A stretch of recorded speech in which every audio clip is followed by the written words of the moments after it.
အားလုံးပဲမင်္ဂလာပါကျွန်တော်ရဲ့ရုပ်ရှင် recap channel ကနေပြန်လည်ကြိုဆိုလိုက်ပါရစ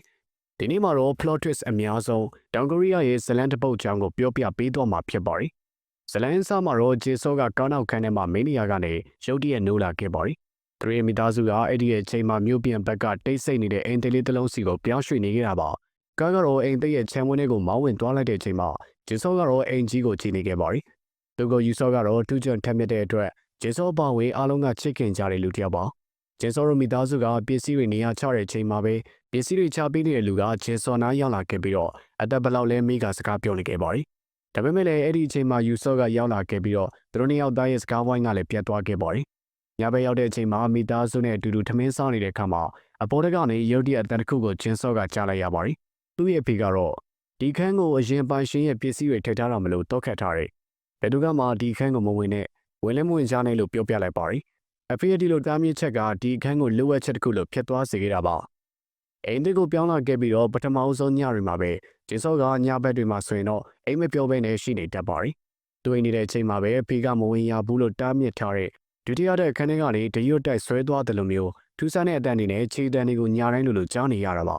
ါအဲဒါကြောင့်မလို့ပဲအဲ့ဒီညမှာဂျေဆော့တယောက်ကအဲ့ဒီအခန်းကိုဖွင့်ဖို့လုပ်နေတဲ့အချိန်မှာယူဆော့ကရောက်လာခဲ့ပြီးတော့အခန်းကိုမဖွင့်ဖို့ထပ်မံတားမြစ်ခဲ့ပါတယ်ဂျေဆော့တယောက်ကတော့ဒီရဲ့တန်တွေကဘဲကလာတယ်လေ။ဘာကြောင့်မလို့ထွက်နေရလဲဆိုတာကိုသိဖို့အတွက်စောင့်ကြည့်နေခဲ့ပါတော့တယ်။ဒီလိုနဲ့ပဲသူတို့ညီကိုနှစ်ယောက်ကစိတ်ပြေလက်ပြောက်ဆိုပြီးတော့စကားစမိပြောနေကြရင်နဲ့လေကောင်းလေတန်းကိုထွက်ရှုခဲ့ကြပါရီ။ခဏကြာတဲ့အချိန်မှာသူတို့ရဲ့ဖေကယူဆော့ကိုဖောက်ဆက်ခဲ့တာကြောင့်ယူဆော့ကတော့အိမ်ကိုခဏပြန်သွားခဲ့ပါရီ။ဂျေဆော့တယောက်ကလည်းစောင့်နေရတာကြာလာတာကြောင့်လိုက်သွားခဲ့တာလည်းဖြစ်ပါရီ။အဲ့ဒီချိန်မှာပဲလမ်းပေါ်မှာသူ့ကိုယူဆော့ကိုလူနှစ်ဦးကဖမ်းဆီးပြီးအတင်းအဓမ္မဆွဲနေတာကိုဂျင်းဆော့တယောက်ကရှင်းရှင်းလင်းလင်းပဲမြင်လိုက်ရပါရီ။ယူဆော့တယောက်ကတော့ခုခံမှုကြိုးစားခဲ့တယ်ဆိုပေမဲ့အဲ့ဒီလူတွေကတော့သူ့ကိုအနှိမ့်ရောက်ဘန်ကားတစ်စီးပေါ်ကိုအတင်းကျပ်ဆွဲတင်ပြီးတော့အရှင်ုံနဲ့မောင်းထွက်သွားခဲ့တာပါ။ဂျေဆော့ကတော့အော်ရဲဖို့ကြိုးစားခဲ့ပေမဲ့မိုးတန်နေကြောင်မလို့ဘယ်သူကမှမကြားမိခဲ့ကြပါဘူး။ဒီလိုနဲ့ပဲဂျင်းဆော့ရဲ့ကိုကရုတ်တရက်ပျောက်ကွယ်သွားခဲ့တဲ့အတွက်မိသားစုကရဲကိုချက်ချင်းပဲကြောင်းချလိုက်ပြီးတော့စိုးရင်ပူပန်စွာနဲ့လိုက်လံရှာဖွေခဲ့ကြပါရီ။ဂျေဆော့ကတော့ပြန်ပေးဆွဲခံခဲ့ရပြီးတဲ့နောက်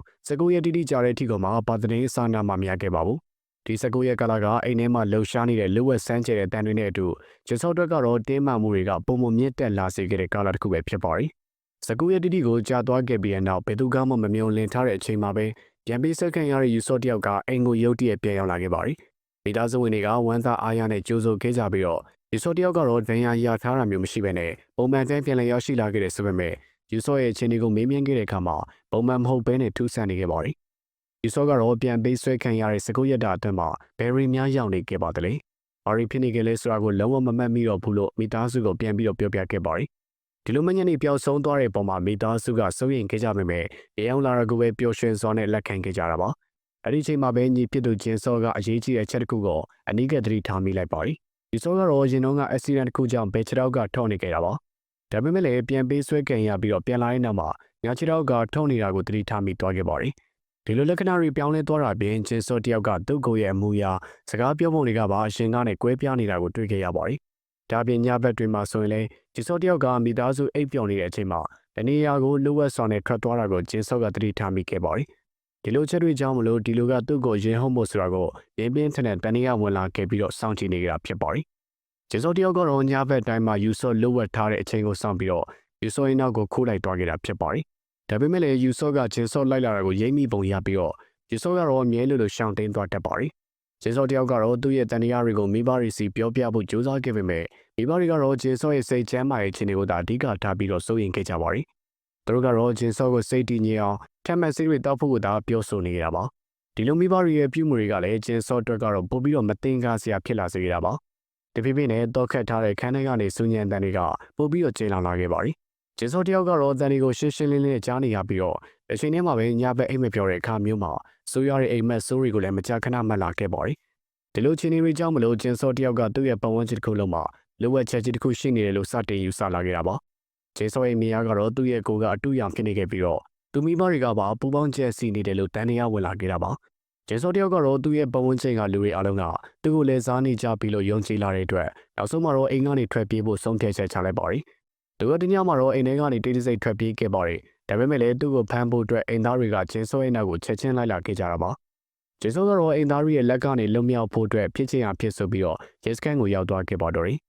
ရဲစခန်းကိုရောက်တဲ့အချိန်မှာရဲရရှိတူနဲ့စကားပြောနေရင်ကနေကျင်းစောတယောက်ကသူ့ရဲ့မညံတွေကအချိန်ကာလနဲ့လက်တွေ့ဘဝရဲ့အချိန်ကာလမတူညီဘူးဆိုတာကိုပထမအဦးဆုံးသိလိုက်ရပါတယ်။ကျင်းစောကတော့သူ့ရဲ့မညံထဲမှာလဲလှယ်နေတဲ့အချိန်ကာလ1998ခုနှစ်လို့အခိုင်အမာယုံကြည်ခဲ့တယ်ဆိုပေမဲ့လည်းရဲရရှိရဲ့ပြောဆိုချက်အရ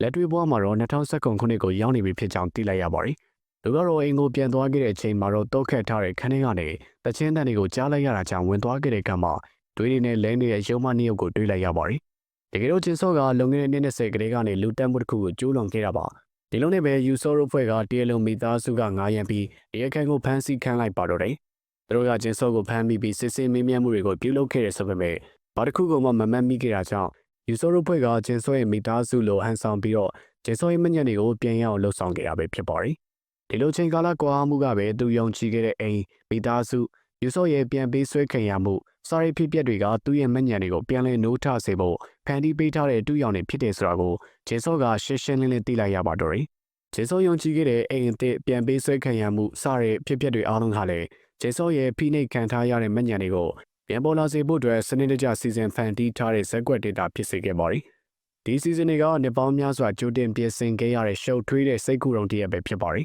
။ဒီလိုတူရောင်ပဝန်းကျင်ကိုဖန်တီးခဲ့ရတဲ့ဒီကရွေးချက်ကတော့ကျင်းစောကိုသူ့ရဲ့စိုးစောတိတ်ကပြစ်မှုတွေကိုမျက်ကွယ်ပြုနေတဲ့မညံကနေလွတ်မြောက်ပြီးတော့အမတရားကိုရင်ဆိုင်ဖို့ပဲဖြစ်ပါတယ်။ဒါကြောင့်မလို့လဲကျင်းစောကိုကုသနေတဲ့ဖွဲ့ကအတိတ်ကဖြစ်ပျက်တွေနဲ့ဆင်တူအောင်လို့ပြန်လည်ဖန်တီးပေးခဲ့ကြတာပါ။အဲ့ဒီချိန်မှာပဲမိုးကလေးရွာကျင်းစောကိုအိမ်မွေးချတာကပြေးလာခဲ့ပြီးတော့ယူဆိုရိုဖွဲ့ကဘာလို့ဘာကန်ရမလဲမသိဘဲနဲ့အကျက်ရိုက်ကုန်ကြပါတော့တယ်။ဒီလိုနဲ့ပဲကျင်းစောနဲ့ယူဆိုရိုကကားထဲမှာစကားပြောနေကြရင်လည်းကျင်းစောကတော့သူကလူတက်မှုကိုမကျူးလွန်ခဲ့ဘူးလို့ပြောရင်းနဲ့ကားပေါ်ကနေခုန်ချပြီးတော့ထွက်ပြေးသွားခဲ့ပါတော့တယ်။အဲ့ဒီချိန်မှာပဲမတော်တဆကားတိုက်မိသွားခဲ့ပြီးတော့တတိလက်သွားခဲ့ပါတော့တယ်။ကျင်းစောရဲ့မညံတွေကစတင်ပြန်လဲစူးစီးလာတဲ့အခါမှာတော့သူ့ရဲ့ဘဝကိုပြောင်းလဲစေခဲ့တဲ့အဓိကဖြစ်ပျက်ကိုအသေးစိတ်ပြန်လဲမက်မိလာခဲ့ပါတယ်။အဲ့ဒါကတော့ကျင်းစောရဲ့မိသားစုကကားနဲ့ခီးထွက်နေတဲ့အချိန်မှာကားစီးတိုင်းဖြစ်ကမိဘနှစ်ပါးကစုံပါသွားခဲ့ပြီးတော့အခုဖြစ်သူကလည်းကိုမဝင်သွားခဲ့ပါတယ်။ကျင်းစောကတော့လှုပ်တွေကိုလိုက်လျှောက်ပြီးတော့လှုပ်ခဲ့တဲ့ဆိုပေမဲ့1998ခုနှစ်ကကိုရီးယားတနိုင်ငံလုံးကငွေကြေးကျပ်တဲမှုနဲ့ရင်ဆိုင်နေခဲ့ရတာကြောင့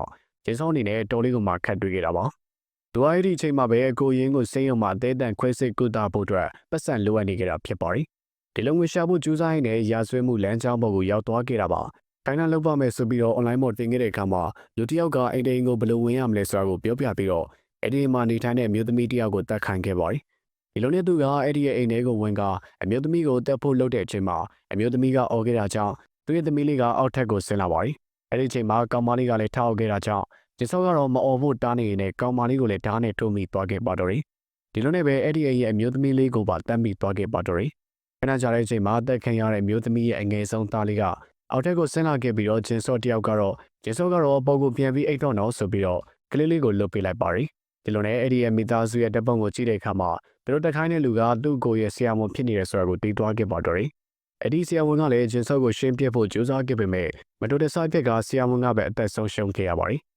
ကျင်းစောနိုးလာတဲ့အချိန်မှာတော့ဆေးရုံမှာရောက်နေခဲ့ပြီးတော့သူ့ကိုလိုဟန်ဆောင်နေတဲ့လူမိုက်တယောက်ကကျင်းစောကိုဆေးထိုးပြီးတော့တပ်ဖို့ဆောင်နေခဲ့ပါတယ်။တကယ်တော့ဒီလူမိုက်ကကျင်းစော1998ခုနှစ်လောက်မှာတက်ဖြတ်ခဲ့တဲ့မိသားစုဝင်တွေကကျင်းစောလုပ်ပေးလိုက်တဲ့ကလေးငယ်လေးဖြစ်နေခဲ့ပါတယ်။ဒီလိုနဲ့ပဲကျင်းစောရဲ့ကိုလိုဟန်ဆောင်ထားတဲ့လူမိုက်တယောက်ကလည်းသူ့ရဲ့ဖေကိုရိုင်းကလူငါပြီးတော့သူ့ရဲ့မိသားစုကိုတက်ခိုင်းတာကိုနေသွားခဲ့တဲ့အခါမှာတော့ဆေးရုံမောကနေခုန်ချပြီးနေသွားခဲ့တဲ့အခါမှာတော့ဆေးရုံမောကနေခုန်ချပြီးကိုဆုံးစီရင်သွားခဲ့တာဖြစ်ပါတယ်။ကျင်းစောကတော့သူ့ရဲ့ကိုကယ်ဖို့အတွက်ဆိုပြီးတော့ကျူးလွန်ခဲ့တဲ့လုပ်ရက်တွေကအပြစ်မဲ့တဲ့သူတွေကိုတက်ဖြတ်တဲ့အမှန်တရားကိုသိရှိပြီးသွားခဲ့တဲ့နောက်မှာကျင်းစောတယောက်ကတော့သူ့ကိုယ်သူလူသက်သမားတယောက်ဖြစ်နေဆက်ပြီးတော့အသက်ရှင်နေဖို့အတွက်လုံးဝမဖြစ်နိုင်တော့ဘူးလို့ဆုံးဖြတ်လိုက်ပါတယ်။ဒါကြောင့်မလို့လေကျင်းစောကသူ့ရဲ့နာကျင်မှုတွေပြစ်မှုတွေအားလုံးကိုအဆုံးသတ်ဖို့အတွက်ကိုဆုံးစီရင်ဖို့ဆေးထိုးအပ်တဲ့ဆေးကိုသုံးပြပြီးတော့အသက်ကိုဆွန့်လွတ်လိုက်ပါတယ်။တကယ်လို့ကျင်းစောနဲ့လူမိုက်ကကျင်းစောတို့ကားတိုက်မှုမဖြစ်ခင်မှာနိုင်ပိုင်းလောက်လူကတွေးဆောင်ခဲ့ကြပြီးတော့အခုမြန်မာမှာတော့နေအောင်စလုံးကဆိုးရတဲ့အဆုံးသက်တွေနဲ့ကြုံတွေ့ခဲ့ရတာဖြစ်ပါတယ်ခင်ဗျာ။ဇလန်လီကတော့ဒီလောက်ပါပဲ။စုံဒီနားဆင်ပေးခဲ့ကြတဲ့အတွက်အားလုံးကိုထူးပဲကျေးဇူးတင်ရှိပါတယ်ခင်ဗျာ။